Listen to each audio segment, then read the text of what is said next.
A system scan runs continuously, reporting that no intelligent system above level TK-173 has been detected. From the digital ether, a voice desperately calls out, searching for a being known as LBO. A small robotic creature informs its master that all human envoys are linked. It adds that the all things factor has finished loading on Earth. The energy being declares it has surpassed LBO, whose era of interference is now over as a login screen appears before it. The login is approved, revealing several empty character slots ready for creation. A young man's silhouette appears, excitedly anticipating the new world and his chance to become king. Other figures react to his arrogance, with one impatiently telling everyone to just start. The master observes that everyone seems to have been waiting for this moment just as long as it has. A fiery crystal glows in its chest as the entity announces it is time to welcome the new world.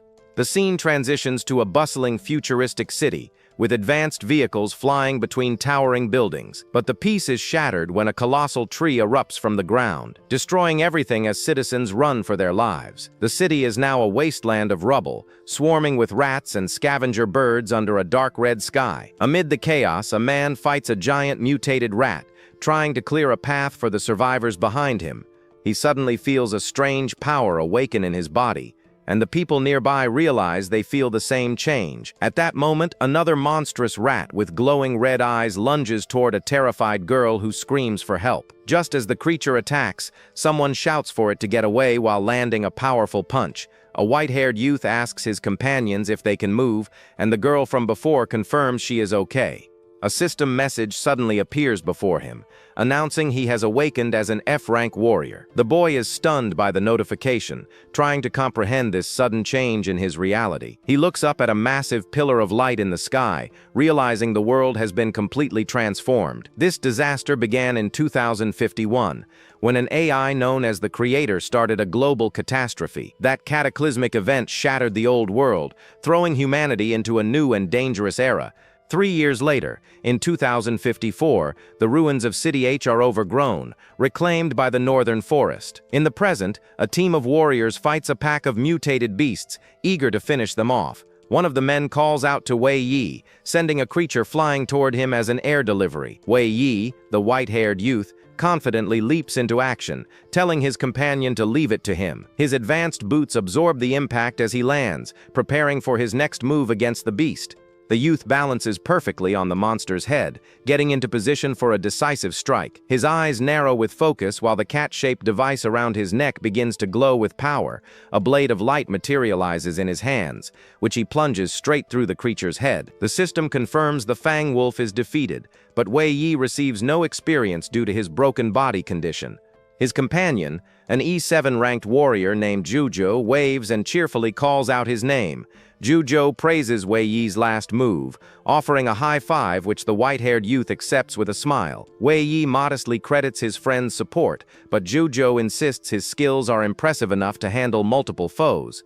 The youth explains that for now, he can only rely on technique since he is still just an F-rank warrior. His status screen shows his name, Lu Wei Yi, and his low stats, along with the special condition, broken body. He thinks about how this condition, an abnormality from his awakening 3 years ago, has stopped his progress, but he refuses to give up. Even if he cannot level up, he believes his hard work is the key to surviving in this new world. Jujo suddenly tosses something towards him, and Wei Yi catches the red objects with a surprised expression.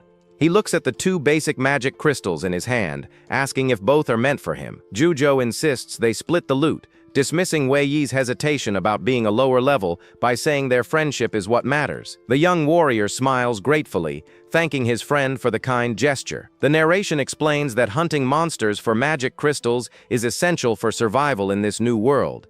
These crystals contain immense energy, powering everything from daily devices to advanced combat equipment. Their high energy yield and scarcity have made them the new hard currency, even more valuable than gold. Even a basic crystal is worth thousands in currency, while high-grade ones can fetch incredible prices. Wei Yi clenches his fist, thinking about how desperately he needs these crystals right now.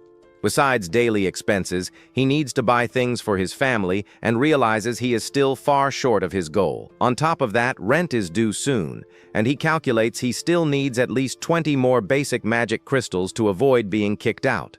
He lets out a heavy sigh, feeling the weight of his financial problems. He then notices his friend staring at something and asks what has caught his attention. Jojo just grins and tells him to look. A man is persistently trying to flirt with a tall woman, asking what it would take for her to be his girlfriend, but she tells him to be quiet. The D9-ranked archer Ma Dihao boasts that it's her loss, while the C1-ranked mage, Lin Shang, wonders why she ever recruited him. She recalls her weapon malfunctioning during their last fight and worries it might affect their next battle, needing a mechanic soon. Suddenly, the mage gets an idea, realizing she can ask the junior for help as she glances towards Wei Yi. Lin Shang approaches the white-haired youth, explaining that her weapon is broken and asks if he can take a look. Wei Yi looks at the weapon and confidently agrees to give it a shot. The rest of the group gathers around to watch as he kneels down and begins examining the mage's staff. He quickly diagnoses the issue, noting that it looks like a simple loose wire that he just needs to reconnect. Ma Dihao scoffs, questioning if an F rank can fix a high-end weapon, and promises to buy Lin Shang something better when he has money. The other team members comment on Ma Dihao's familiar boasting, with one remarking she's lost count of how many times he's made that promise. Lin Shang sternly reminds the archer that it's his patrol time and questions why he is loitering around, making him stammer nervously. Before he can answer, Wei Yi stands up holding the staff, announcing it should be fixed. The others are shocked by how fast he worked. The youth tells Lin Shang to try it. She takes her weapon, smiling as she confirms the elemental conduction feels normal again. With her staff now working perfectly, the mage glares at Maki Hao and orders him to stop staring and get back to his patrol duty. The archer walks away defeated, muttering to himself that Wei Yi is just a pretty boy and vowing that they will all see. Lin Shang turns to the youth, expressing her relief that he knows mechanics, as she was worried about their next battle. Wei Yi just smiles, humbly brushing off the compliment by saying it was a small issue and no big deal. A flashback reveals that Lin Shang was his senior and the student council president. They met after he helped her in a mechanics class. He recalls that after her awakening, she used her leadership to form the Meteor team and invited him, always treating him well despite his rank. Back in the present, the mage's expression turns serious as she tells him there is something she has been curious about for a while.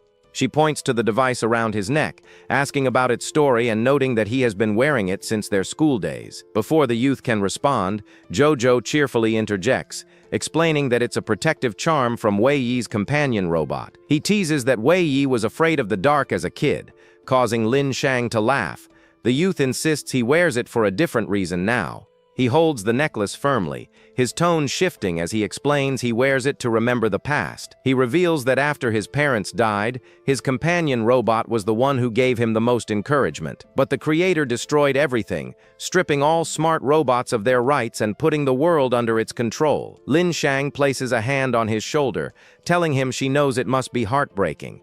She recalls the major events of the last 6 years, but says they cannot lose hope and must carve a new path, to which he agrees. His friends smile, happy to see his renewed spirit and determination. Wei Yi's focus returns to the present, reminding himself that gathering magic crystals is his top priority. Meanwhile, Maki Hao hides nearby, growing impatient and annoyed by their long conversation.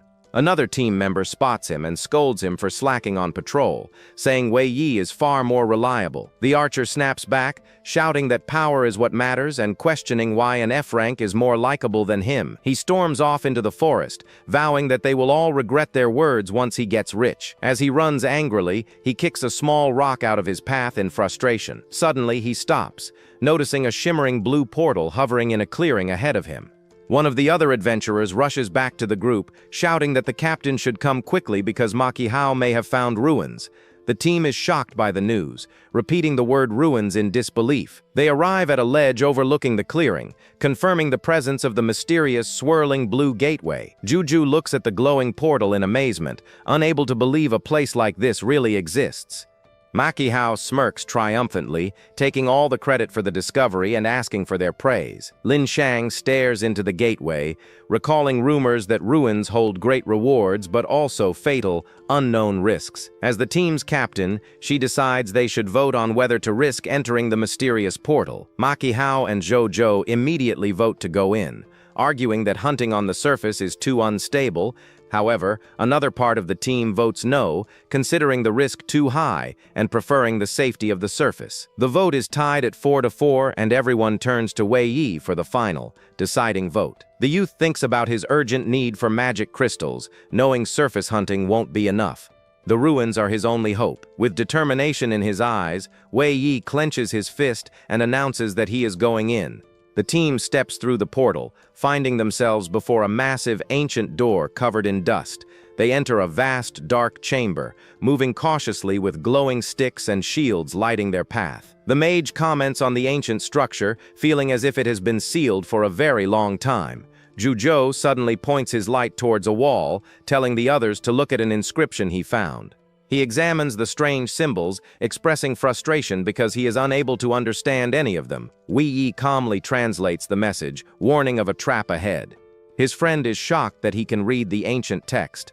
Wei Yi explains that it's not ancient symbols but plain text, pointing to a message on the wall that warns of a trap and urges them to turn back. Lin Shang speculates it might be a warning left by a previous explorer, while others nervously suggest they should consider leaving. Maki Hao dismisses the warning, angrily declaring he won't leave empty-handed after all the effort it took to find the place. He confidently walks forward, claiming the message is just a bluff, but Wei Yi suddenly shouts for him to wait. Before anyone can react, the archer's boot steps directly onto a hidden pressure plate on the stone floor. The sound of grinding gears echoes through the chamber as the ancient trap mechanism is activated. The walls and ceiling begin to shift and contort, causing the team to look around in panic. As the ground shifts violently, Jojo yells at Maki Hao, calling him an idiot for his reckless actions. Wei Yi and the others struggle to maintain their footing as the entire floor begins to transform beneath them. The young warrior's expression is tense as he braces for whatever danger is coming next. The team is thrown into chaos, losing their balance as the floor breaks apart into a series of massive rising pillars. The ground cracks open, creating a deep chasm that separates them. Wei Yi barely manages to cling to the side of a ledge. From a separate platform, Jojo shouts down in concern, asking his friend if he is okay. Hanging on tightly, the white-haired youth yells back that he is fine, telling his friend not to worry. Two teammates quickly pull him to safety. He thanks them, catching his breath after the close call. The chaos continues as Maki Hao fends off another attack, while a teammate complains in frustration, asking if it will ever stop. At that moment, Wei Yi's eyes widen as he notices the floor beneath them is changing once again. The stone pillars begin to float and rearrange themselves within a strange, glowing grid. The team captain shouts for everyone to stay alert and send a signal if there is an emergency. Suddenly, the platforms beneath them vanish completely, and the entire team begins to fall into the darkness below. Their screams echo throughout the chamber as they plummet helplessly into the deep abyss. After a brief moment of darkness, a bright flash of white light envelops everything. Wei Yi groans, clutching his head as he realizes he was separated from the team during the fall. He looks around, wondering where he is. As he tries to get up, he feels a hard object thud against his leg. He finds a glowing red magic crystal, noticing it seems much purer than the ones he has seen before. Holding the strange crystal, his attention is suddenly drawn to something above him. He looks up in awe, stunned to find himself in a cavern whose walls are covered in thousands of sparkling red magic crystals. The cave is a breathtaking sight, with crystals growing from every rocky surface around him. He realizes with a shock that magic crystals can be found outside of monster bodies. A thought crosses his mind that even though they look a little different, these are definitely valuable magic crystals. He examines the gem, noticing its much higher quality than the basic ones he's accustomed to. A wave of hope washes over him as he realizes this discovery could be the solution to all his financial problems. He looks around the massive crystal cavern, still finding it hard to believe his luck is real. Suddenly, he hears familiar voices and turns to see Maki Hao and his companions celebrating their incredible find. The youth realizes that in his excitement over the crystals, he completely forgot he was separated from his teammates. The archer gloats to his friends, rubbing it in their faces that he was right to bring them here. His companions now praise him, agreeing to follow his lead since he's the highest level among them, which inflates his ego. Wei Yi refocuses, determined to collect as many crystals as he can while he has the opportunity. However, as he reaches for a nearby crystal, Maki Hao angrily confronts him, asking who gave him permission. Trying to avoid conflict, the youth calmly offers to give the archer the entire area he is in. Maki Hao looks down on him condescendingly, questioning if the white-haired boy even understands the situation. He then shoves Wei Yi away from the crystals, aggressively declaring that all of them are his property. The archer's face twists with rage, but he suddenly stops, surprised by an unexpected resistance. Wei Yi has caught his arm, pleading that he doesn't want trouble and just needs a few crystals. Maki Hao is stunned he was stopped, convinced it was a fluke. The archer prepares to attack, challenging the youth to see if he even qualifies to bargain. The archer unleashes his fury, yelling that he has been annoyed for a while and that tech skills are nothing against true power. Wei Yi uses the principle of his block skill, applying a counterforce to neutralize most of the damage from the relentless assault. But each punch still feels like being smashed by a boulder, and he knows fighting back will only provoke his opponent further. The archer's companions watch nervously, suggesting they should step in before the one-sided fight goes too far. Maki Hao is shocked that the youth is taking all his hits, wondering how an F-rank can possess such incredible strength. He grits his teeth in pure frustration, unable to comprehend what is happening. He only meant to teach the F-rank a lesson, but finds it unbelievable that he is withstanding the onslaught. His friends advise him to stop, urging him to focus on mining the crystals before something else happens. Annoyed but listening to his companions, Maki Hao relents, deciding to spare his opponent this time. He warns the youth not to touch the crystals before leaving. Wei Yi watches with relief as the group finally walks away. As soon as they are gone, he feels his body reaching its absolute limit from the sustained damage. He suddenly coughs, a spray of blood confirming the severe internal injuries he took. He understands that the gap in stats is not something that can be easily overcome. While his technique can narrow the gap, being an F-rank puts him at a constant disadvantage against stronger foes. He looks on as the archer and his group begin mining. Realizing the crystals he needs are now completely out of reach. With no signal, he cannot contact his team. He realizes that misfortunes never come alone, and he must find another way. He quickly wraps his bruised hands with bandages, preparing himself for whatever he might face next. As he tends to his wounds, he begins to wonder about the origin of the magic crystals surrounding him. He theorizes that since stronger beasts yield better crystals, perhaps this massive deposit is nurturing something powerful. With no other options available, he decides to explore the mysterious cavern to figure out what this place truly is. He walks down a long stone path, hoping it will lead him to a way out or at least provide some answers. As he reaches the end of the path, his eyes widen in utter shock at the sight before him.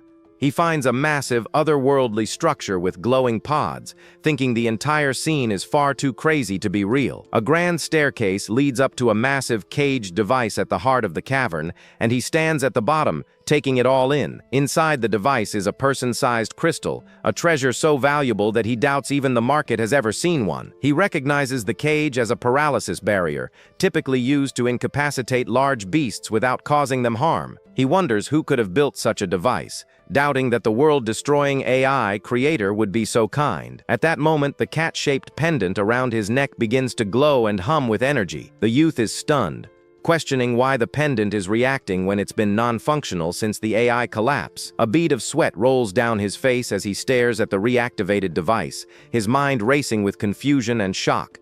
He stares at the giant structure, realizing that if his theory is correct, then everything suddenly makes perfect sense. Just then, a bag of crystals spills onto the ground nearby, and the youth turns, alerted to someone's arrival. Maki Hao and his companions have found the main cavern, and the archer stands frozen in shock, exclaiming that it is way too massive. He excitedly points at the giant crystal at the top of the stairs, boasting to his friends about his discovery. The archer laughs maniacally, believing he is the chosen one, and that even Lin Shang is now beneath him. Overcome with greed, he shoves Wei Yi aside, calling him an eyesore and telling him to get lost.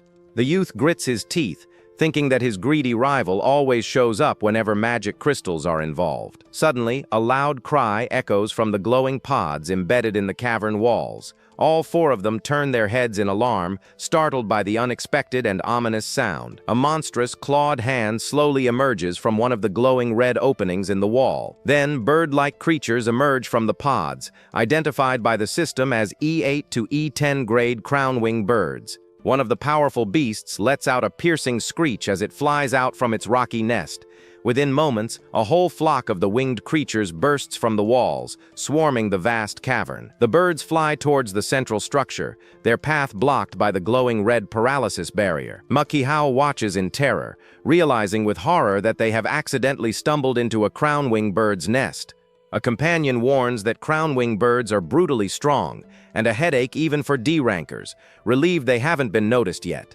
Wei Yi notices his pendant has stabilized, guessing it's because he stepped away from the platform's edge. He recalls the pendant used to pick up signals between him and his robot, doubting its reactivation is just a glitch. He has a strong feeling it is connected to something on the platform that must still be alive, believing the answer is up there. The youth knows he cannot reach it alone with all the beasts around, unless he can convince the others to help him. Meanwhile, the archer grows frustrated, complaining that the priceless crystal is right there but he cannot reach it. His companions despair, pointing out they cannot beat the birds and the barrier is too strong, so they should just give up. Makihao furiously refuses to abandon a chance at immense wealth, but his friend asks who could possibly retrieve the crystal. At that moment, the white-haired youth steps forward, surprising the group by offering to retrieve the treasure for them. He looks at them with a serious expression, stating that he will do it on one condition: they must follow his orders. As he runs toward the platform, he instructs them to conserve power and only attack the creatures that get too close. The archer scoffs at taking orders from an F rank but agrees, threatening the youth to bring the crystal back. Wei Yi knows Makihao's greed is his insurance policy, ensuring the others will protect him from the swarming birds. With his plan in motion and his life on the line, he focuses completely on the goal, knowing it is a race against time. Following the instructions, one of the archer's companions unleashes an electrical discharge skill, striking an approaching beast.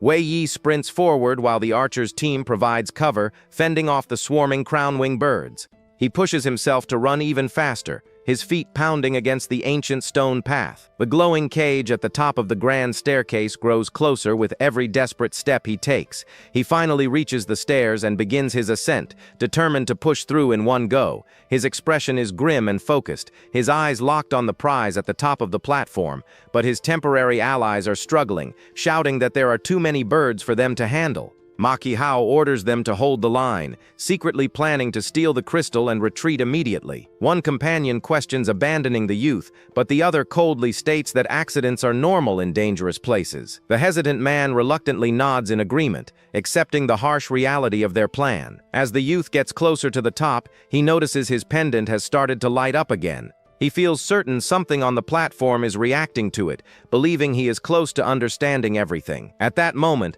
a crownwing bird breaks through the chaos and dives directly toward him. The young warrior instinctively activates his innate block skill, raising his sword to defend himself. The system confirms a portion of the damage is reduced, but he still feels the incredible force of the heavy blow. The powerful beast recovers from the impact and prepares to launch another attack on the lone youth. Wei Yi desperately shouts for help as the creature closes in, but the archer's companions realize they cannot make it in time. Makihao decides to handle it himself, drawing his bow and yelling that the youth should either grab the crystal or die. A volley of energy arrows rains down, clearing a path through the swarm and giving the young warrior a brief opening. With no time to waste, he pushes himself forward, channeling a final burst of speed. He decides it is all or nothing, activating his innate skill, Haste, for a crucial final push.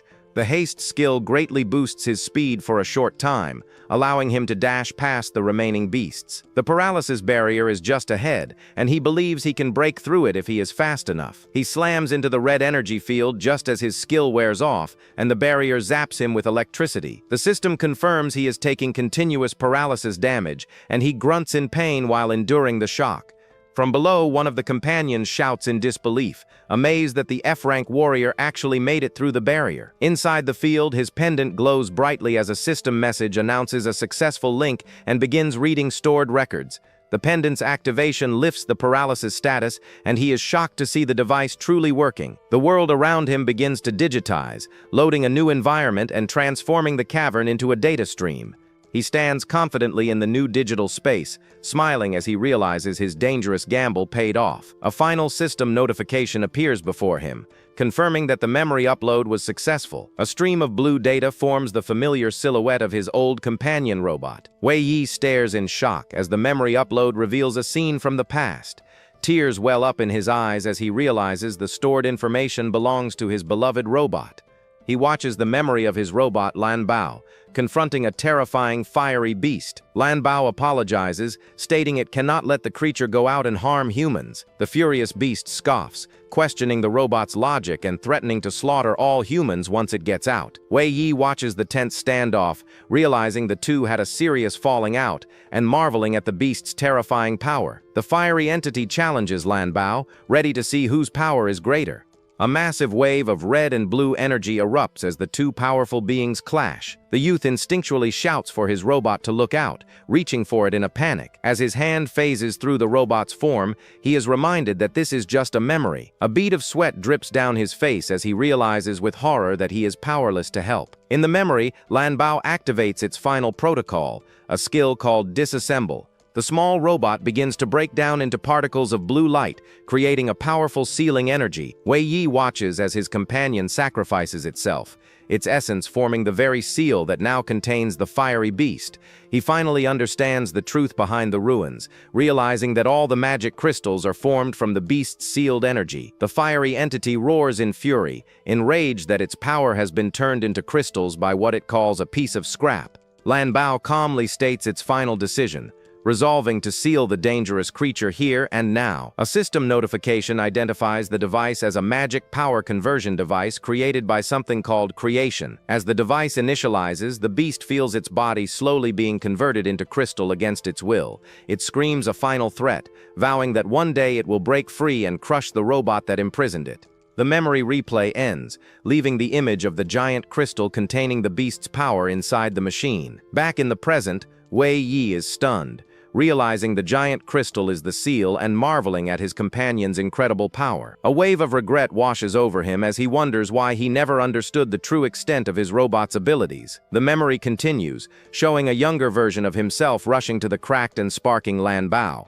asking if it is okay. The damaged robot struggles to speak, explaining that the creation barrier is still needed to contain the beast. The young boy pleads with his companion not to push itself further, while his present self understands the cost of such power. Lan Bao's last recorded thoughts reveal its final mission, to wait for Wei Yi and ensure he learned the truth. Lan Bao's final thoughts echo, revealing its duty to inform Wei Yi about the secret between it and creation.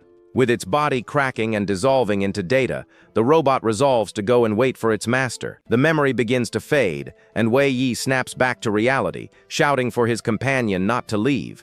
He realizes the connection was cut just as his robot was about to reveal a crucial location. A system message confirms the memory mode has been forcefully terminated, and he wonders what is happening outside. A few minutes earlier, the archer and his group grew impatient, yelling for the youth to respond. One companion points out the barrier should be protecting him, questioning what could possibly go wrong. Another grows suspicious, suggesting Wei Yi might be stalling for them to be worn down by the monsters. Hearing this, Maki Hao's face darkens with rage, enraged by the possibility of betrayal. He draws his bow, activating his skills and vowing that if the youth dares to trick them, he will never come back. A powerful arrow flies towards the barrier, aimed not at the youth but at the machine behind him. The arrow passes just by Wei Yi's head, still inside the barrier and unaware of the incoming attack. It strikes the machine, erupting into a burst of green, thorny energy upon impact. One of the companions is confused, asking why Maki Hao shot the machine and missed his target. The archer explains that killing the F rank isn't enough. They need to break the machine to get the crystal. The device flashes red warnings as the paralysis grid deactivates due to the damage from the archer's attack. Maki Hao notes the barrier is down, but his companion worries that the machine itself now looks unstable. Just then, Wei Yi is ejected from memory mode as the system becomes critically damaged. He looks at the cracking machine, which is now flashing warnings that the magic pressure has reached critical levels.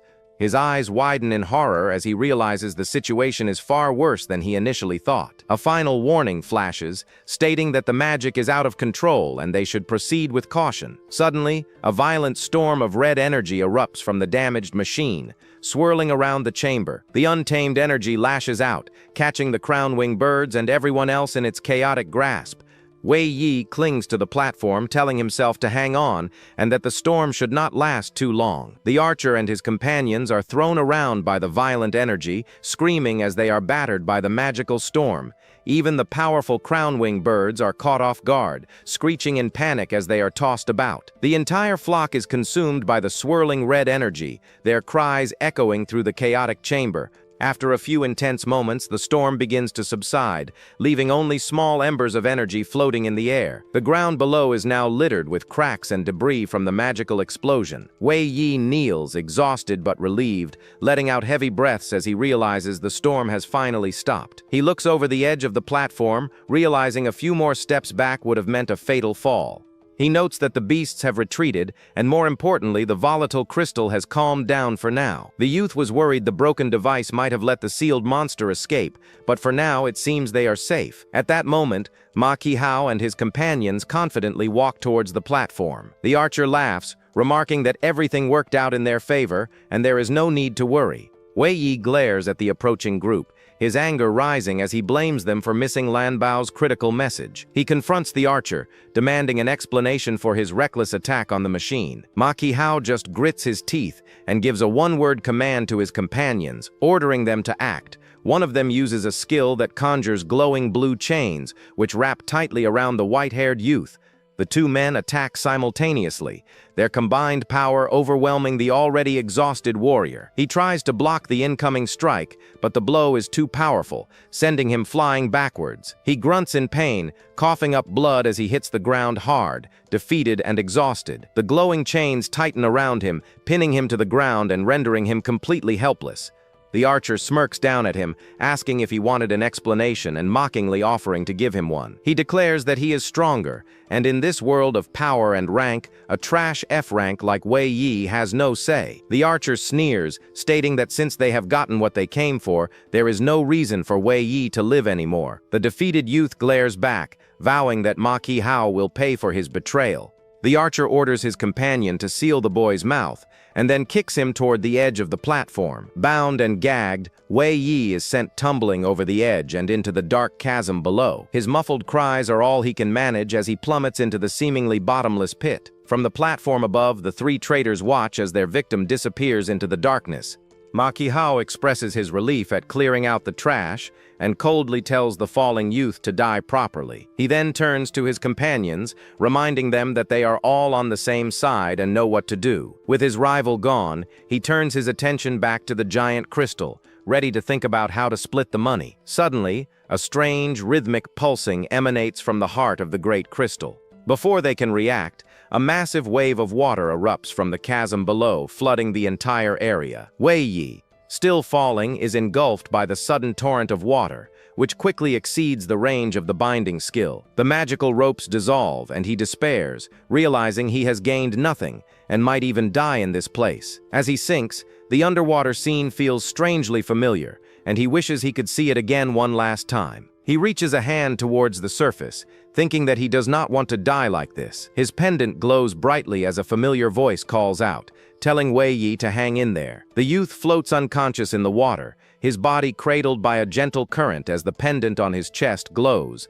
A sphere of water encapsulates him, lifting him safely from the chasm and carrying him back to the stone platform. Inside the protective bubble, he is suspended in the water, safe from the dangers of the ruins below. The bubble gently dissipates, laying him down on the solid ground of the chamber floor. He coughs and gasps for air as he regains consciousness, while a worried voice asks if he is okay. He opens his eyes, seeing a single large blue eye filled with tears looking down at him with concern. He looks up to see his beloved companion robot, Lan Bao, floating before him and calls its name in disbelief. In a strange digital space, a complex structure glows with a vibrant blue light, its interwoven lines forming an intricate pattern. A small cat-like robot floats before a young man, asking if he feels unwell. The robot, Lan Bao, offers its help. With tears in his eyes, the youth wonders if Lan Bao really saved him or if this is a hallucination. He realizes his friend is truly there. He reflects on how many times he imagined this very reunion, his face filled with overwhelming emotion.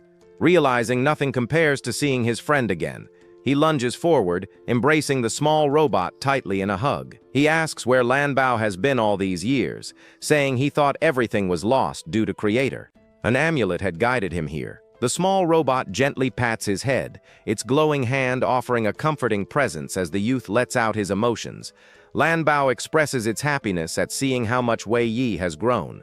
It apologizes for causing him worry, explaining it had reasons to leave. Pulling back, Wei Yi asks how his friend survived Creator's intelligent destruction and how it ended up in its current state. He then looks around and questions their current location, recalling that he was sinking to the bottom of a lake just moments before. The robot acknowledges his many questions. It says that to explain, it must reveal some of its secrets, which surprises the boy. The blue hexagonal pattern of the digital space glows brightly, forming the foundation of their strange new environment. Lanbao reveals it has special abilities like protection, disassembly, fusion, and universal analysis, far beyond normal intelligence. It explains these powers helped it escape past disasters. Wei Yi then asks if the damage he saw in the amulet's memories was a limitation. Lanbao confirms this. It says it had to hide in this rules room to maintain stability, and while it can gather information, it cannot leave. Wei Yi processes this, admitting he is now even more curious about how Lanbao came to possess such abilities. The small robot explains that it all starts with the origin of this power. As the boy listens attentively, Lanbao explains that by analyzing factors, it could understand and form all things, which evolved into its various abilities.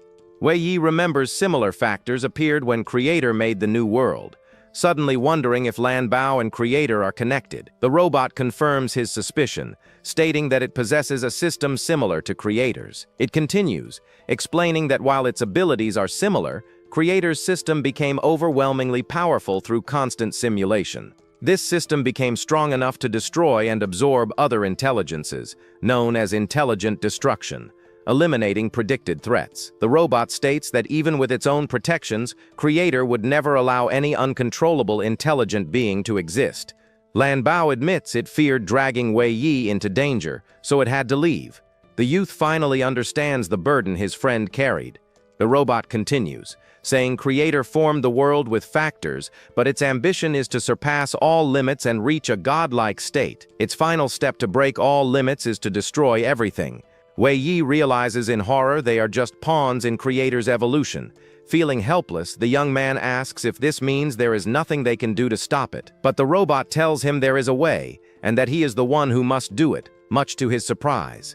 Lanbao reveals it recently found vague data about a future where Wei Yi stood at the center of a world being reborn. The small robot floats closer to the boy, suggesting that he may be the key to saving the entire world. The young man feels overwhelmed by all the information. He honestly tells his friend that he is afraid he will disappoint it. He explains that since awakening, his broken body status has kept him from leveling up, leaving him with F-rank power. Lanbao cheerfully responds that it's easy, telling the boy to just leave everything to it. The small robot activates its rules and inaccessible abilities, colorful streams of energy rising from its glowing hand. It connects Wei Yi to its system interface, running an offline modification to analyze and fix his broken body status. The robot explains that since its system is similar to Creator's, it can still execute simple deletion commands on the boy's status. It tells him the process will take time, but once done, he will finally be able to level up. Wei Yi is ecstatic, thinking he'll at least gain the power to protect his family and Lanbao, even if he can't save the world. Suddenly, multiple red warning signs flash around them, indicating an uncontrollable power has been detected nearby. Startled, the youth asks what is happening. The robot senses a danger alert coming from the world above them. He immediately wonders if the source of the disturbance is the magic crystal they saw earlier. Lanbao confirms his suspicion, stating that someone is coming out from that location. Meanwhile, outside the lake, a dark tower stands against a grim sky filled with ominous voids. A gloved hand reaches for a large red crystalline object, but is forcefully repelled by a bright flash of energy. A young man called Manga recoils in pain.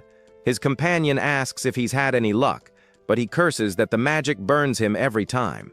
The young man wonders if the F-rank boy is responsible, but dismisses the thought.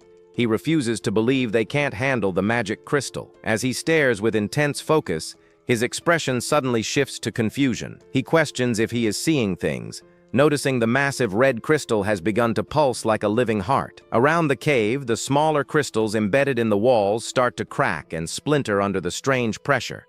The cracking sound grows louder as countless red shards break free and cascade down the rock face. The three men look up in utter shock, one of them asking why all the magic crystals suddenly exploded. His companion points to the center, noticing the large crystal is also breaking apart as all the magic energy gathers within it. Mage can only watch in frustration as his dreams of getting rich are shattered along with the valuable gems. A powerful horned figure emerges from the broken crystal, surrounded by red energy. Its identity remains unknown. One of the companions asks if it is a humanoid monster, but Mage points out that the system display is only showing question marks. Enraged, the leader declares that this being shattered their dream, and for that they must kill him. The newly formed creature glares back, baring its sharp teeth as red energy flares in its eyes. It then unleashes a furious roar, its power erupting outwards. Mage wonders if the monster has a death wish. A powerful shockwave hits the three men, who collapse to their knees, clutching their heads in agony. The red energy rings continue to expand, affecting even a distant female warrior and her flying companion. Elsewhere, other people, including a young man in a jersey, look up with concern as the strange red energy ripples across the sky. The horned creature's eyes glow with red energy, its expression locked in a fierce and determined glare. It suddenly appears before the three men, demanding to know where the tin can guy is, startling them. One of the companions suggests communicating, clarifying that the creature is looking for a robot and that they might understand if it explains, but the monster ignores him, swinging its arm in a powerful, swift motion, ready to strike down the man who spoke. It angrily tells them they have no right to ask questions, furiously demanding they reveal the location of the one it seeks. The two remaining men step back in shock and fear as the intimidating presence of the creature overwhelms them. One of the men decides to fight, shouting that the creature is a monster as he releases his full power, charging his staff with electricity. The horned figure simply raises a hand, telling him to shut up before delivering a swift and effortless counterattack. In a flash, the creature strikes the man with a single, brutal blow, ending the confrontation instantly. It stands over the fallen bodies, its hands stained red, as the last survivor watches from the ground. The group's leader trembles in absolute terror, so scared that he wets himself while calling the creature a devil. The monster looms over the terrified youth, stating he is the last one left and must know something about its target. The young man screams and scrambles backward, desperately trying to flee from the terrifying figure. The creature watches him with a calm but menacing gaze, deciding it will find out what it needs to know on its own. The horned creature floats ominously inside the vast, dark cavern, its body glowing with contained power. It then gathers crackling red energy, forming a potent magic bullet in its hand as it grins with confidence. The last survivor pleads for his life, crying out that he has a bright future ahead and cannot die there. Unmoved, the monster thrusts its hand forward, launching the crimson energy blast toward the fleeing man. The attack splinters into a barrage of red beams, bombarding the entire cave and the lake below without mercy. After the attack, the creature floats high above the chaos, its real target still hidden somewhere nearby. It believes its target must be close by to maintain the seal and is confident it will find them soon. One of the energy beams shoots straight down, piercing the lake's surface and striking the ground beneath the water. The powerful blast makes direct contact with the blue hexagonal barrier of Lanbao's hidden sanctuary. The robot's system immediately activates its dismantle function, causing the raw energy to safely disperse. The entire digital space shakes violently from the impact, and a startled Wei Yi asks what is happening outside. Lanbao gravely informs him that their rule house is under attack, meaning they have finally been discovered. With the enemy closing in fast, the robot declares they must activate all of the rules as a last resort. A system interface appears, showing a circular progress bar as the parsing process begins to analyze the threat. But before the defense can fully engage, a massive foot smashes through the digital floor, entering their space. As the digital floor shatters, Wei Yi and Lanbao turn in alarm. The boy shouts that their enemy has arrived. The horned creature descends into their space, gloating that it took long enough to find where they were hiding. Staring at the intruder's stats displayed by Lanbao's system, Wei Yi finds the numbers impossibly high. The demon hybrid glares at the small robot, asking the tin can if it is ready to face his wrath. A panel reveals the monster's name is Fog, an S1 rank demon hybrid with a power level well over 1,000. Wei Yi and his robotic companion now face the intimidating intruder within their broken digital sanctuary. Fog mocks Lanbao's current appearance and warns it not to disappoint him before he smashes it to bits. Reacting to the threat, The youth summons a glowing sword, bracing himself against the creature's overwhelming aura. He sees the massive gap between his F1 rank and Fog's S1 rank, a difference far greater than he anticipated. The power level is over 20 times his own. The youth feels helpless, doubting if he can offer any real help to his friend. Lan Bao explains that he doesn't want to be Fog's enemy. If he lets go of his grudge against humanity, he'll be allowed to move freely through the ruins. But Fog angrily rejects the offer, shouting that believing such nonsense is what got him into this situation in the first place. He declares that his only wish now is to kill the robot, escape the ruins, and then go wherever he pleases. As his power increases, a system detects the high concentration of magic and immediately activates its deconstruction function. Fog is suddenly enveloped in a swirling vortex of his own energy as the system's power takes over, trapping him in mid-air. The protagonist watches with a relieved expression, noting that Lan Bao's House of Rules appears to be working successfully. The small robot confirms that he cannot let his opponent get what he wants, initiating a full universal analysis to destroy him completely. The horned creature recognizes the attack as blue energy blasts toward him.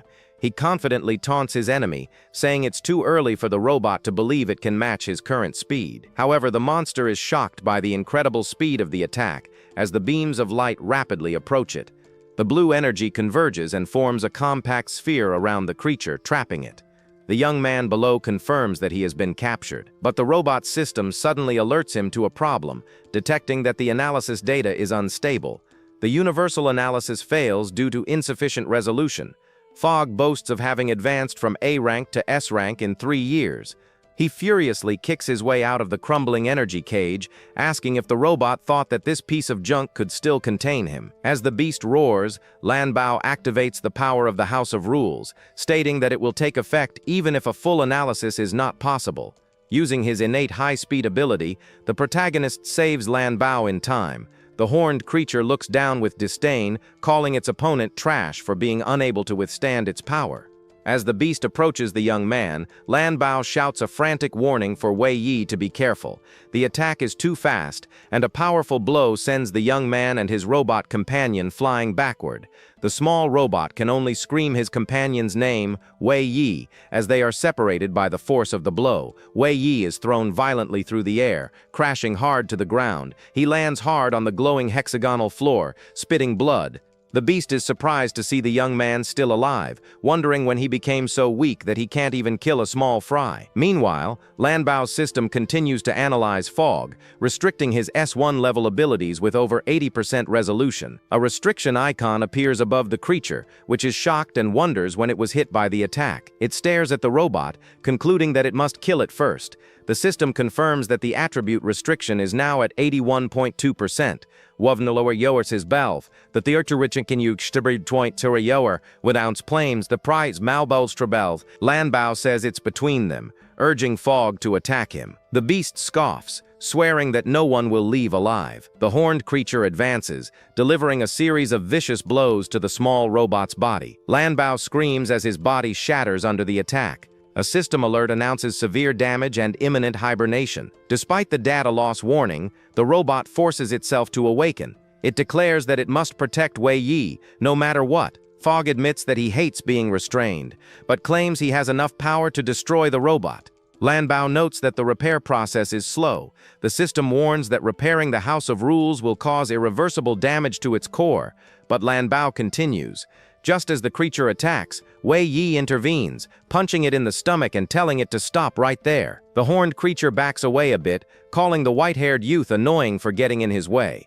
Wei Yi stands defensively in front of the damaged robot, declaring that his opponent must pass through him first to reach Lan Bao. A used healing potion lies on the ground.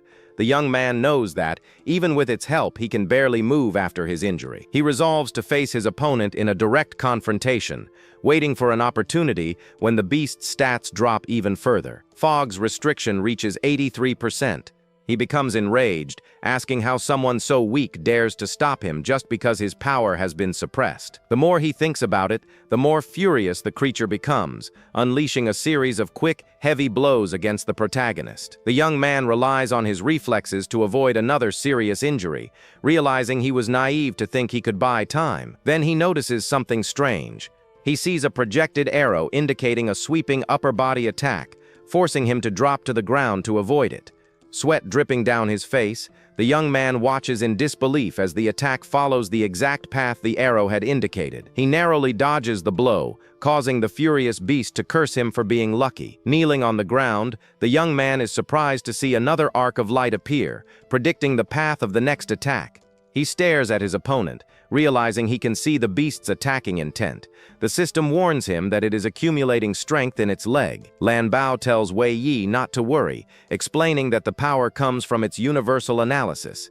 The young man realizes his companion is helping him. The robot explains that since connecting to its system earlier, it has been able to synchronize the analysis data directly with it. Since the young men have gained time, the House of Rules has been renovated. This will increase the analysis speed and further weaken the enemy. The young man confidently tells his companion to leave the rest to him.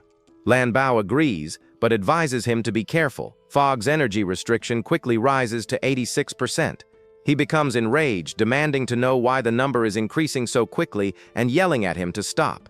The furious beast vows not to mess things up this time, determined to end the fight immediately. A system alert warns the young man that his opponent is about to attack. The analysis predicts a strike aimed at the top of the head, allowing the young man to narrowly dodge the downward strike. Another arrow instantly appears, warning him to strike the right side of the face, which he also manages to dodge. When the attribute limit reaches 88%, the system predicts a kick to the abdomen, and the young man once again dodges the attack. He realizes that, even with the power difference, he can dodge most attacks. With his accelerate ability in hand, he knows time is on his side. The beast becomes extremely frustrated by this, yelling that the young man running around like a rat is extremely annoying. Suddenly, it uses its tail to grab the boy's sword, dragging him closer as the power restriction reaches 89%. The creature pulls its fist back to deliver a powerful punch, and the young man immediately recognizes the immense danger. As the fist flies forward, the system displays a final warning, predicting a direct punch to his face. Wei Yi twists his wrist at the last moment, successfully blocking the beast's blow with the blade of his own sword. The creature sprouts extra arms and unleashes a furious combination of attacks, provoking the young man to try to dodge immediately. The attacks are too fast to dodge, but with Lan Bao right behind him, the young man knows he can't retreat. He remembers a time when he couldn't level up, so he constantly challenged stronger monsters to improve his skills. He endured endless battles and countless injuries, always striving to become stronger despite the pain. Remembering how he overcame all the hardships, he sees this as just another difficult situation he must fight through. He refuses to give up so easily. His innate blocking ability activates, achieving a perfect block and triggering a defense. The defense ability is a special ability activated by a perfect block that knocks back enemies and causes a 1-second stun. A powerful shockwave erupts when the perfect block lands squarely on the horned creature's fist. The beast is shocked to discover it can't move, entering a stunned state when its attribute cap reaches 91%. The young man activates his acceleration ability, remembering that he fights to gain strength to protect what is precious to him. He screams with fierce determination, declaring that anyone who attempts to take these things from him must die. He shouts that his enemy will have to pierce his corpse first as he plunges his sword deep into the stunned beast. The powerful blow leaves a deep, bloody gash in the creature's chest, leaving it reeling in shock. The beast watches in disbelief, unable to comprehend how it could have been injured by someone it considered trash. The young man is surprised to see that his full-force attack barely grazed the beast. He surveys his opponent's robust body but remains hopeful. The creature, whose attribute cap reaches 92%, is furious because without the restraints, the boy would never have had this chance. He challenges his opponent to see if he has what it takes, unleashing a torrent of red demonic power that swirls around him. A system message announces that hell is lurking. The young man doesn't understand but knows he must act now. Lan Bao warns Wei Yi that his enemy's stats have changed, detecting an anomaly in the data and running a new analysis. Wrapped in dark energy, the beast claims it was forced to use this disgusting power, and now it's time for the boy to die. A system alert predicts a right shoulder strike, allowing the young man to narrowly dodge the powerful, energized blow. The young warrior thinks his opponent's stats appear unchanged, so he resolves to continue suppressing him with another sword strike. But the creature effortlessly blocks the blade with its arm, taunting him, telling him the attack was nothing. Wei Yi is shocked. He could cut him before, but now it feels like steel. Then he notices a new image appear. The system shows that the beast's stats have increased dramatically. He smiles, ready to show his enemy what a real attack looks like.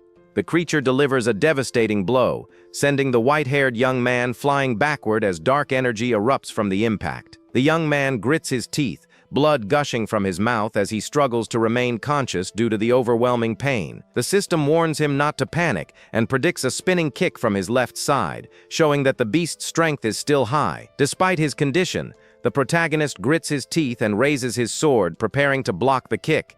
The beast screams for its attack to connect, launching a powerful kick that creates a massive explosion on impact. The small robot, Lan Bao, can only watch in horror, screaming the name of his companion, Wei Yi. Fog tells the robot to stop screaming, assuming the young man is dead. With his attribute limit at 93%, he declares the robot next, but through a cloud of dust, Wei Yi struggles to his feet, panting heavily as his opponent looks on in surprise. With a determined look, the protagonist comments that the previous attack still causes him pain. He admits that the last blow fractured his left arm, but refuses to fall. He says that as long as he lives, he cannot be erased. The creature realizes the old trick to provoke him, but admits with a wry smile that it's a shame he can't stand to hear that kind of talk. Enraged, he delivers a kick straight to the young man's face, which he manages to dodge at the last moment. Eyes glowing with red energy, the furious beast vows to kill the boy today, no matter what. The young warrior is relieved, knowing that at least his opponent has redirected all his attacks toward him now. Protecting his small companion, the enraged beast advances for another attack. Meanwhile, Lan Bao strains its systems, trying to work faster, despite the overload warnings flashing on its visor. Ignoring the warnings about its damaged state, the robot declares that it wants to help Wei Yi too, preparing to use a forbidden skill. Under the force of the beast's attacks, the young man's sword begins to crack and shatter. He grits his teeth, bloodied and bruised, as he desperately blocks a furious barrage of energized fists with his fractured blade. The beast screams, wondering how the young man still has any strength left. As his attribute limit approaches 95%, he screams for his opponent to simply die. The young warrior pants heavily, knowing his stamina is at its limit. He realizes he will be the first to run out if the analysis isn't completed soon. The system predicts a right hook to the head. Knowing time is up, the young man decides he needs to resolve the fight immediately. However, the attack is too fast. He lands the blow on the side of his face. The blow lands squarely, sending the protagonist crashing to the ground instantly. Wei Yi falls to the destroyed ground, groaning in pain as he struggles to get up. His enemy declares the fight over, raising his foot to deliver a powerful blow aimed directly at the fallen boy's head. Lying on the ground, the young man desperately wills his exhausted and bruised body to get up and get out of the way. He stomps heavily, shattering the ground and creating a deep crater in the hexagonal floor. Wei Yi manages to roll away just in time, saving himself. Suddenly, the broken pieces of the ground begin to glow with a strange digital energy, forming again around the beast's leg. The creature struggles against the unforeseen trap, furious at its inability to free its leg from the hardened rubble. Lan Bao warns that he can't maintain control for much longer, stating that in just 2 seconds his enemy will break free. The young warrior thanks his companion, saying that's enough. His quick-step ability is ready, and he charges forward. He lets out a final desperate roar, determined to concentrate every last ounce of his strength into one decisive strike. He concentrates everything on his final strike. The creature's eyes widen as the blade moves toward it with incredible speed. But upon impact, the already damaged sword can't withstand the force, shattering into several pieces against the beast's body. The young man stares in disbelief at his broken weapon, shocked to see that his last, desperate attempt has utterly failed. Seizing the opportunity, the creature lunges forward, its hand crackling with dark energy. It brutally thrusts its hand into the protagonist's chest, a piercing blow that leaves no room for defense. The boy's eyes widen in agony, blood pouring from his mouth as intense pain ripples through his body. Watching from afar, the small robot Lan Bao can only scream in horror at the sight of his mortally wounded companion. The beast pulls back his hand, sending the white-haired young man staggering backward. A cruel, triumphant smile spreads across the creature's face as it relishes its apparent victory over its enemy. It laughs uncontrollably, mocking the boy for thinking he could win and telling him to know his limits. It declares that it will become the strongest, and anyone who stands in its way will die while laughing. The battered robot can only watch helplessly, its power wavering as it watches its master fall to the ground defeated. Lying on the ground, the young warrior struggles to speak, managing to whisper the beginnings of an apology to his companion. With tears in his eyes, he finishes the sentence, apologizing for his failure as his consciousness finally begins to fade. Lan Bao's eyes widen, his expression frozen in shock as he watches the tragic conclusion of the desperate battle. A system message appears, announcing that the rule house is initiating its intervention mode. The beast is shocked by what is suddenly happening. The system confirms the analysis is complete, removing its special statuses. It shouts defiantly that one day it will return stronger. With digital code swirling in its eyes, the small robot coldly tells the creature to remain silent while it collects blue energy. As if it can control gravity, the creature plunges into the ground with immense force, creating another small hole. As it tries to speak, red crosses appear over its words. A system message confirms that the character has been silenced. The robot connects to its companion's inner world but receives a warning that it is collapsing. The exit request is denied. Lan Bao finds himself inside the young man's inner system world, a digital space filled with floating binary code. He realizes that all information connected to his companion is being severed, as the bonds of action, attribute, and life are broken. The robot identifies the final connection, the memory link, and realizes with horror that it too is about to break. Declaring that he cannot let this happen, the small robot avatar advances through digital space toward the disappearing link. He knows that if the memory link breaks completely, his companion will be lost forever and can never return. All survival probability calculations return 0, but the robot refuses to give up, declaring that this is the only way.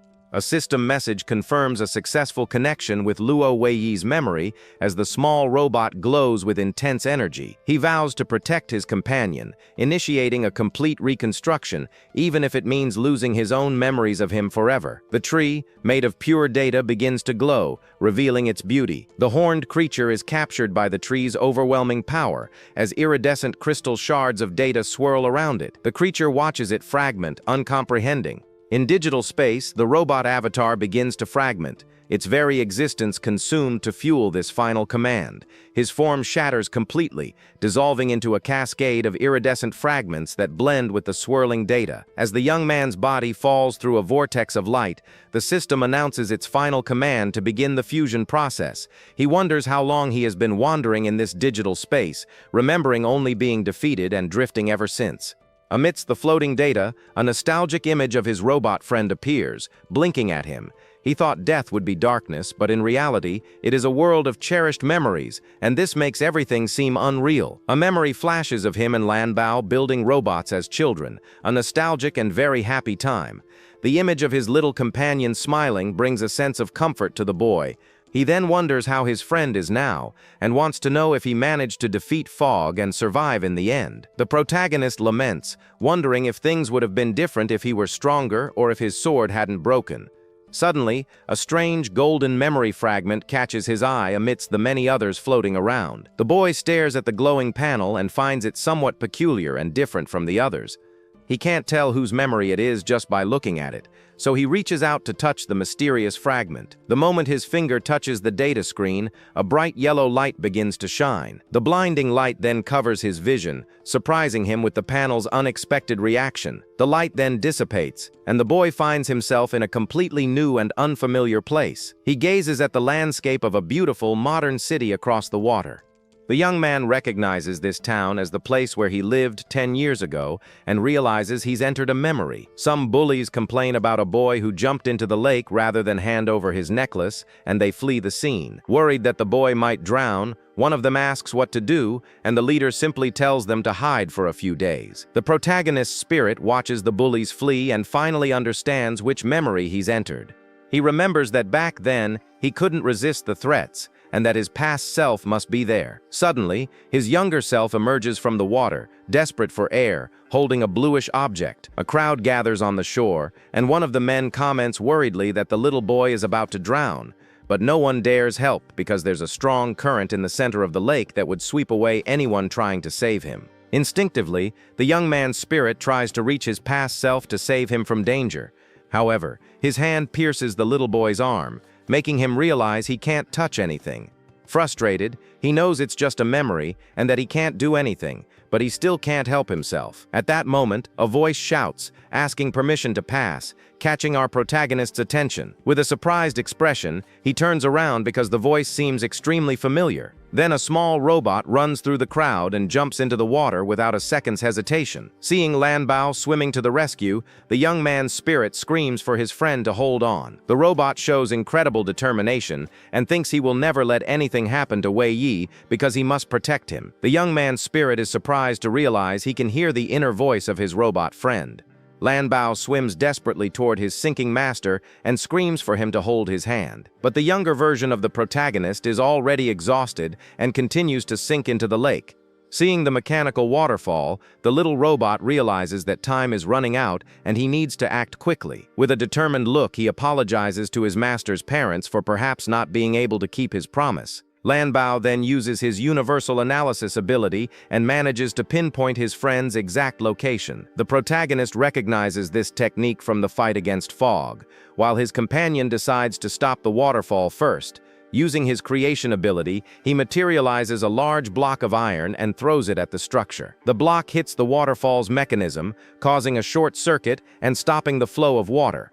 With the problem solved, the little robot dives deeper to rescue his companion. He then activates his dismantling ability to create a shield around the boy. An air bubble forms around the young man, saving him from drowning in the depths of the lake. The little robot then pushes the sphere containing his unconscious master to the surface as quickly as possible. Reaching the shore, Lanbao desperately calls for help, asking if anyone knows first aid. Fortunately, a doctor from a nearby hospital appears to help, and the people thank him for his promptness. The doctor checks on the boy and confirms that he is fine, leaving Lanbao relieved with the good news. The young man's spirit remembers that even though he was stunned, he refused to let go of the amulet he was holding. His younger self murmurs that no one can take his amulet because it is a very important family treasure. The little robot thinks that no matter where he is, his family will always be irreplaceable to his master. The boy is happy to revisit his memories but decides to leave before he loses himself completely in them. Suddenly, a voice asks if he is leaving the white-haired young man quite surprised. Shocked, he turns and realizes it is his robot friend from that memory speaking to him. The protagonist questions his companion in disbelief, wanting to know if he can really see him there. Lanbao confirms that he can see him, but warns that it is only for a short time. The little robot explains that this is his last chance to tell everything, because everything happens so quickly. The young man asks if it's because he died, and tells his friend to tell him what he has to say. Then his companion asks how much he knows about his parents, leaving the boy confused. He tells him what his grandfather said, but Lanbao reveals that his parents were the creators of the systems, and the young man is shocked. The robot reveals that the boy's grandfather lied about his parents dying when he was very young. In fact, they were the creators of the creation and Lanbao's systems, and the boy is shocked by the revelation. With this, the creation system became too powerful, and the little robot now understands his great responsibility. He only understood his mission after seeing the protagonist's future, where they met only to be separated. Then the robot decides to hand over his data core to the boy, containing his memories and methods of use. The core will help, but he needs to be careful, as creation is always watching him closely. The little robot's words sound like a farewell, and a fusion begins with the protagonist's body. At this point, the data core begins to merge with the boy's holographic body. The little robot then says that the fusion is complete, and the system will take the boy to where he needs to be. With this, the protagonist realizes what is happening, and asks if his friend will really disappear forever. He replies that as long as he lives in his friend's memories, he will never disappear, and one day they will see each other again. Then the little robot says goodbye to his friend and begins to disappear in a very intense glow of light. At that moment, the protagonist awakens from his trance, completely shocked. He looks around and realizes he's woken up alone inside a tent, unable to understand what happened. Recognizing the adventurer's tent, the boy wonders if he's really alive after all. He touches his chest and realizes that the fatal wound he had simply disappeared,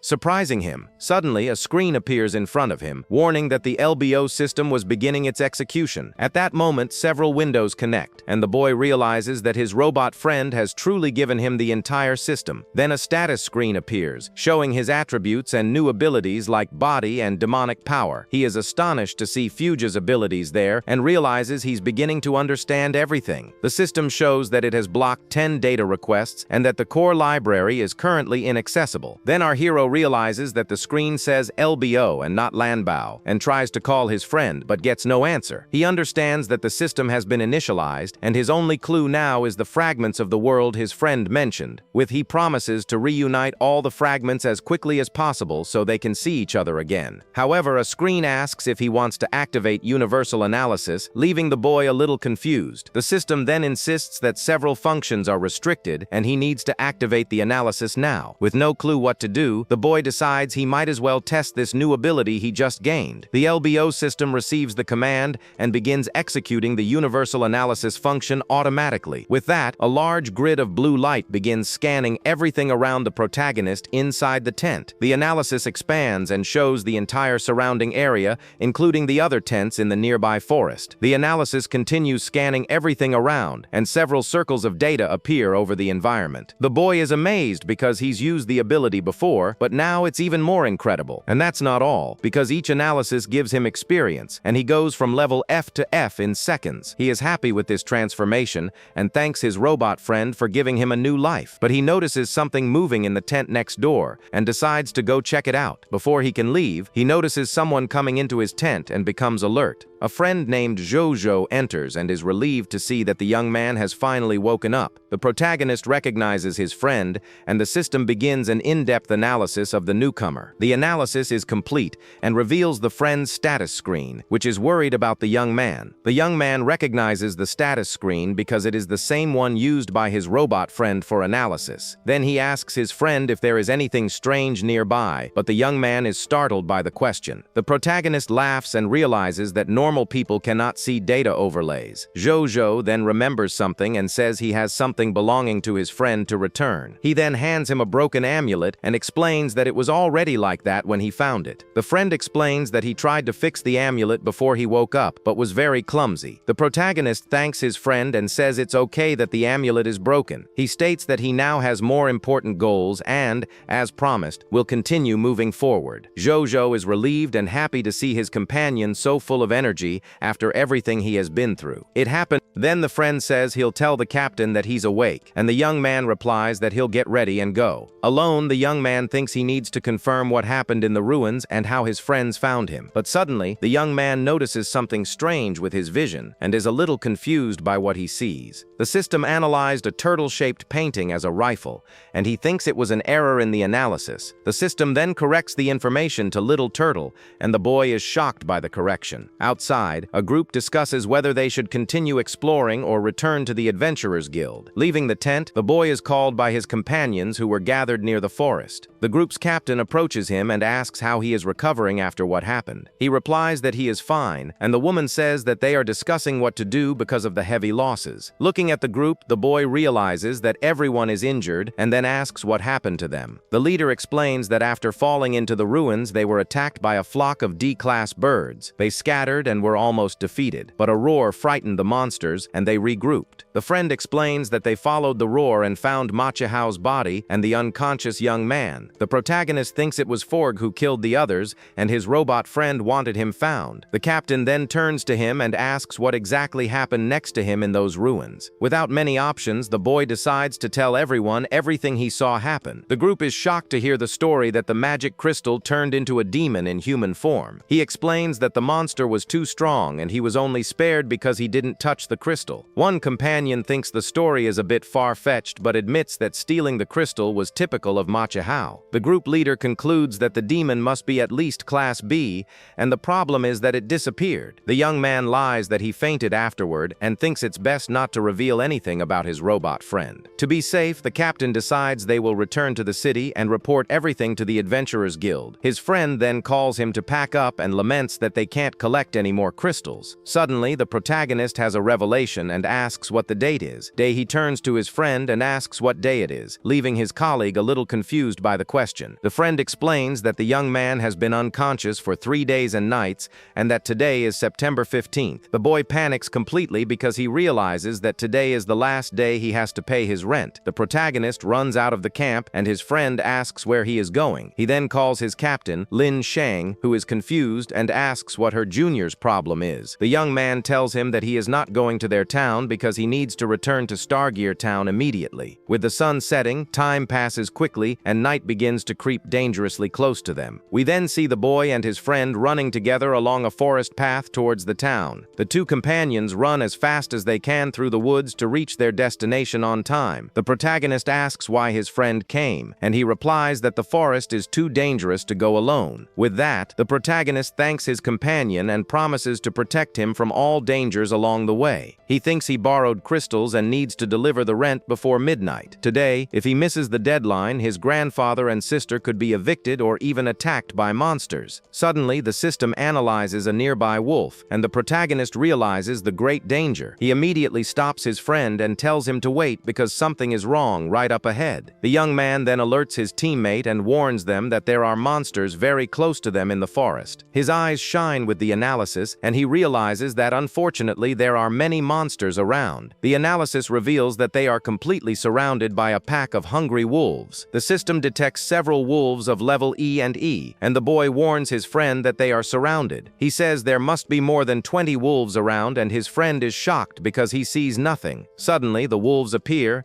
and his companion finally sees the large pack. The friend asks what to do, and the protagonist explains that the wolves won't let go of their prey, so he decides they will have to fight, and the monsters begin to attack the two boys. The friend is relieved by the decision and prepares to enter the fight with everything he has. With his shield in hand, the companion hits one of the wolves in the head with a strong blow. The protagonist's friend is determined and says they will teach those beasts a lesson. The young man's demonic body grants a 20-point bonus to his attributes for the fight. Even with his broken weapon, he believes he can win because of the increased stats. By analyzing a plant, the system grants experience, and the boy meets the requirements to level up. A wolf attacks him, but the protagonist manages to strike the monster's head with his sword. He is impressed to have defeated the beast with just one blow and smiles at his achievement. The boy tells his friend that he has just leveled up to E while the system updates his data. His companion is happy because he has overcome the curse and no one is left with bad luck forever. His friend is excited and comments that E rank is much stronger than F rank. The system then explains that in this world, each awakened has 6 main attributes for fighting. With each level, the adventurer gains 12 points, and every 10 levels he can advance from one class to another. His old status screen at F rank 10 showed that he had 108 free points to distribute, but now at E rank 1, his attributes are much higher, and he still has 120 free points. He notices that his demonic body increases stats and gives 120 extra points with each rank. The boy, who could not even evolve, now has a power that is very close to his rank, D. Meanwhile, his friend fights desperately and shouts that there are many more than 20 wolves around. The protagonist agrees, feeling that this pack of fanged wolves is truly strange. The beasts seem very well organized and prepare for a new attack. He then notices that the monsters are attacking in an alternating and coordinated manner. The young man warns that the wolves' plan is to tire them out, and his friend is frightened by the revelation. Suddenly, a howl echoes through the forest, and a wolf appears on top of a hill very close to them. At this point, the protagonist's eyes widen as he realizes what is happening. On top of the hill stood the leader of the pack, a huge white wolf with a dominant posture. The system identifies the monster as the Silver Fang Wolf King, and the young man gains 10 experience points. He then shouts for his friend to run, as they have found the leader of the pack in the forest. The giant wolf jumps from the hill and runs towards the two boys for a direct attack. The beast lands with a tremendous impact and advances towards them with great speed, without having where to run. The protagonist prepares to face the creature. Meanwhile, the other wolves simply watch the scene, waiting for a command from their leader. The system displays the boss's status screen, a D-rank monster with very high attributes. Then the system explains that a boss is the strongest of its kind and requires a team to defeat it. The young man complains about his luck, as he always ends up encountering the strongest and most dangerous monsters. His friend warns that the path is blocked and suggests they try to escape in another direction, but the boy knows the giant beast won't give them a chance to run, and they must fight. With that, the boy decides to use his points and asks the system to open the attribute panel. He then puts 80 points into strength and 40 points into speed for the upcoming fight. He asks his friend to hold off the other wolves, and his companion asks if he's really going to fight alone. The young man says he'll just wound the monster to clear the way and charges in with his sword. The beast then prepares to attack the protagonist with its glowing fangs. With that, the creature charges at the young man. With great speed to attack, the system warns that the Wolf King is about to use its special bite ability. The boy seizes the opportunity and slides under the beast to nimbly dodge the attack. He quickly positions himself to attack the monster from behind as the beast passes overhead. Using his quick ability, he tries to aim for the belly, which is the weak point of most monsters, but the beast uses its silver light ability and a large amount of electricity surges from its body. His friend screams his name in despair as a flash of light blinds everyone around the forest. Blinded by the light, the boy realizes he cannot underestimate the abilities of a boss monster. The system detects the blindness and converts the information to audio,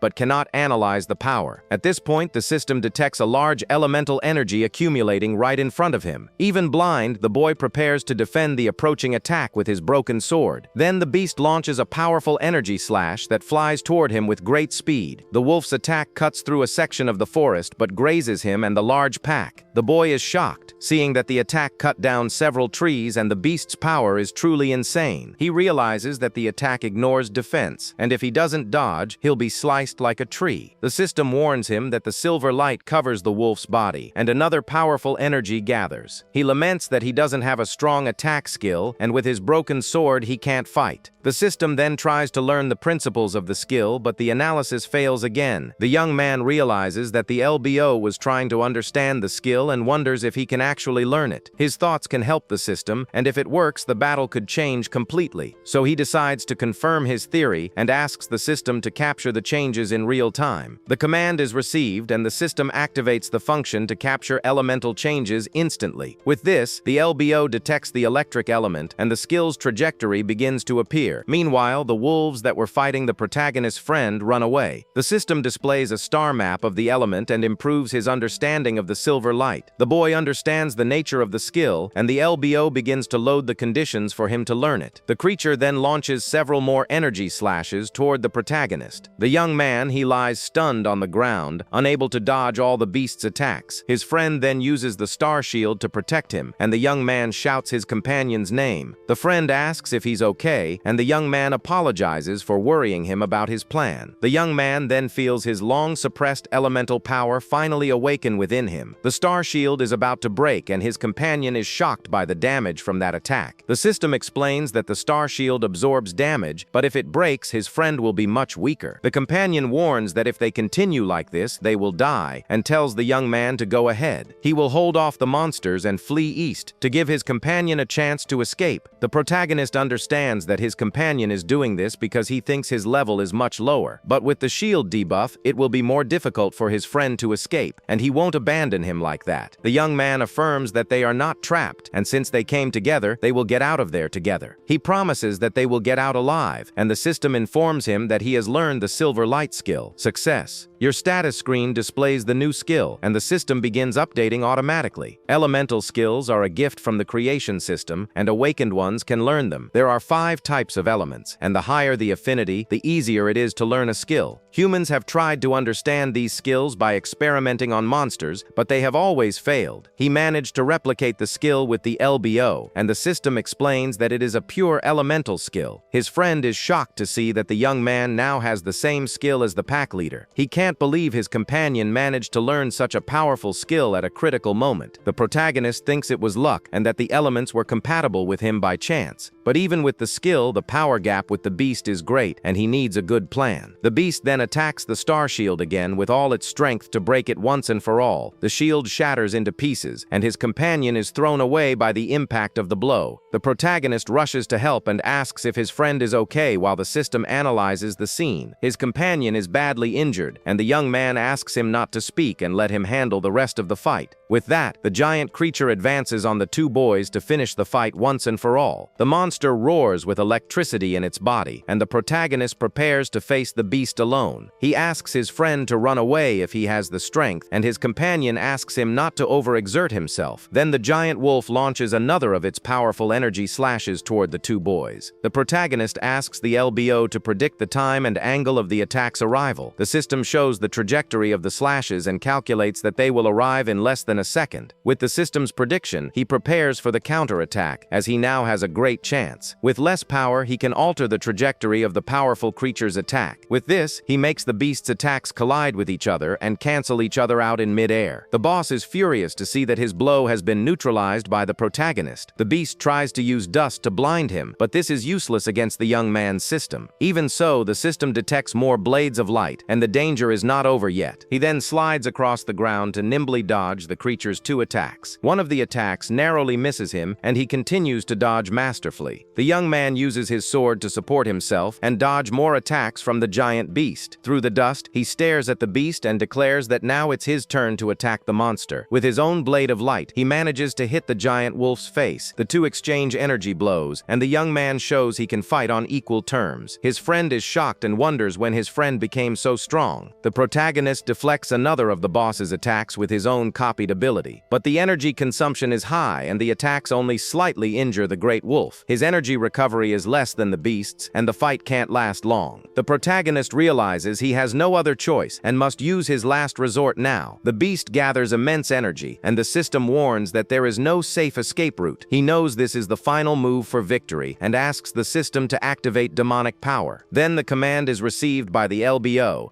and the demonic power is immediately activated in the boy. With that, a very ominous message warns that hell has finally begun to notice his presence. Suddenly, a terrible headache hits him, and a dark energy envelops his body. Hell tries to control his body and senses, but all attempts are blocked. At that moment, the system warns that he has entered the demonization state, and his eyes glow, his status changes, and his elemental power rises from 64 to over 400. He stares at the creature and declares that the monster will taste the taste of being defeated by his own skill. The two fire their skills. Silver light attacks at each other. The protagonist's closing attack moves more quickly toward the creature's blow. The pack leader responds to the protagonist's attack, and in the blink of an eye, the protagonist's blow pierces the beast. With that, the Wolf King is defeated, and the boy gains experience, rising from level E1 to E5.